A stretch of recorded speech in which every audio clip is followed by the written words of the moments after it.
Hello, SEO lovers. It's Kate Toon here in SEO Loving Week, and we've got another case study Q&A today with one of my favorite students from the Recipe for SEO Success course, Catherine Fowler. Hello, Catherine Fowler. Hello, Kate. How are you doing? I'm very exhausted, thank you for asking, but excited to talk to you today. So, Catherine, which round of the course did you do? I can't remember now. I actually did. I know, it seems like I've known you forever. It's kind of strange. Last year, so pretty much bang on a year is when I sort of entered the Tooniverse. The Tooniverse, yes, it's a terrible place. I wish I could get out of the Tooniverse. No, I'm joking. So I guess for people watching, what was your understanding of SEO before you did the course? Where were you getting your information from, and kind of where were you at with SEO? Yeah, so I guess my background is in marketing. So for 15 years, I'd worked in, the corporate world in marketing for like travel companies and the backs. So I knew a little bit about SEO. And then I signed up, started my own little hobby blog on finance, and you were doing a sort of guest seminar in a group that I was in at the time, and I thought I should probably learn a little bit more about SEO. I understand keywords and all that kind of thing, but when I saw the seminar that you did, I was like, I actually think it's a bit more complicated than I know.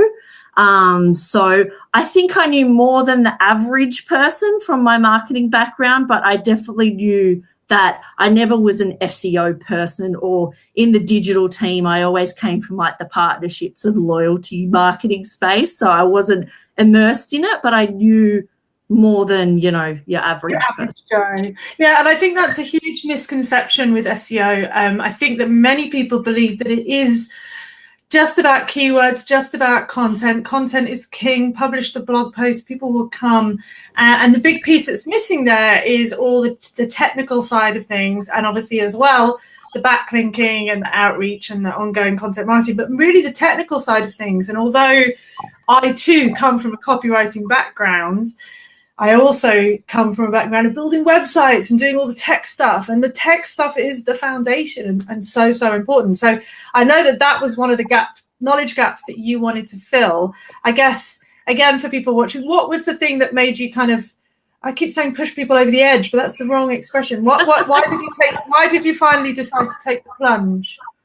Yeah, so as I said, I was in another sort of business mums group that you did a guest seminar in, and there was lots of experts that came in and out of that group at different times. And your seminar was the first one that I went, oh my God, she's actually explained something in a way that I think everyone can understand. And she's working out of the Toon Cave in her back garden and all that kind of things. And you were real about that. You weren't a pushy sort of SEO, used car salesman type. And I was like, I actually felt that you wanted to teach people. You didn't want to sell me anything ever. You just wanted to teach people and get people to learn more about it. So I'm actually one of those weird people that just jump straight off the cliff and straight into it. I didn't do the Nibbles course. It wasn't around at the time. I didn't do the 10-day challenge. I didn't do any of that. I basically made the call. I was working full-time in my corporate gig, and I said, okay, I want to make this little blog of mine a success, so I'm going to just dive in straight away and do the big course. You'd sold me enough on that once. Wow. Obviously, I joined the groups. And I wish everyone was like you. I wish everyone was like you. That would be amazing. So, I remember you as a student, as I often say when I do these chats, the people who get the most out of the course are the ones who put the most in, who ask the most questions. There are 12 coaching calls that you can come to and the group. And, the support, I think, is the thing that makes this course a bit different, because obviously there's heaps of SEO courses and heaps of blog posts and heaps of books. But the thing that I think that really makes any course better is when you can actually do the thing and ask questions about doing the thing. Like, I did the thing, but the thing didn't do. When I pressed this button, the screen did this, not that. That's what you need. But for you, that's how I saw you in the course. You were very involved, you were engaged, you asked lots of questions. But what did you think about the course? What was the biggest thing for you? Did you have an epiphany moment? What stood out for you, I guess? The biggest thing for me was that Obviously the technical side of it in week 2, I was like, oh, geez, okay, I didn't realize that this had such an impact on SEO. I came from the mindset, and I do a lot of SEO audits for people now, and I always ask them, I say, what do you know about SEO, so I can frame my conversation? And they always talk about keywords. No one understands mobile responsiveness, crawlability, all that kind of stuff. So that was quite an epiphany for me, as well as doing keywords and not just going after keywords in general. Like, I knew how to write a blog post and optimize it for a keyword, but what I didn't know was choosing the right keyword. And that was where, when I first started my little hobby personal finance blog, I'd be writing a blog like how to pay off your mortgage faster or something like that. And every man and his dog, every news company, every bank website, which has a huge domain authority, has written on that topic. So I had no chance of ranking. So that was a big deal for me to actually come to the conclusion that, hey, I actually need to be a bit smarter about what I write my blogs about. And that's what I've done. I haven't touched my blog. I haven't written a blog since February. And before the course, I had about 2,000 page views a month.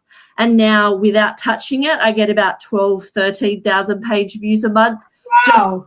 Just 6 blogs that are in position 1 or 2 on Google. If I was good at maths, I would be able to work out what a percentage increase that is. But I think we'll just say it's a big increase. So that's awesome.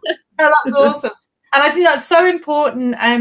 You know, and again, people are like, oh, I rank number 1 for this keyword, and it's some really obscure phrase that no one's typing in, or they're going after keywords like cheese. And it's like, you're never going to get that. And thinking about conversion keywords and keywords that are going to get you featured snippets and all that kind of stuff.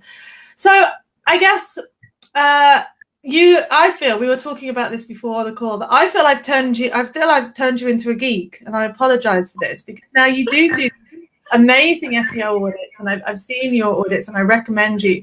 And they're super comprehensive, because I do know other people offer audits and they just kind of go, oh, you need to change your title tag and you need to put a keyword here. And it's like, nah, that's not enough. We need all the stuff.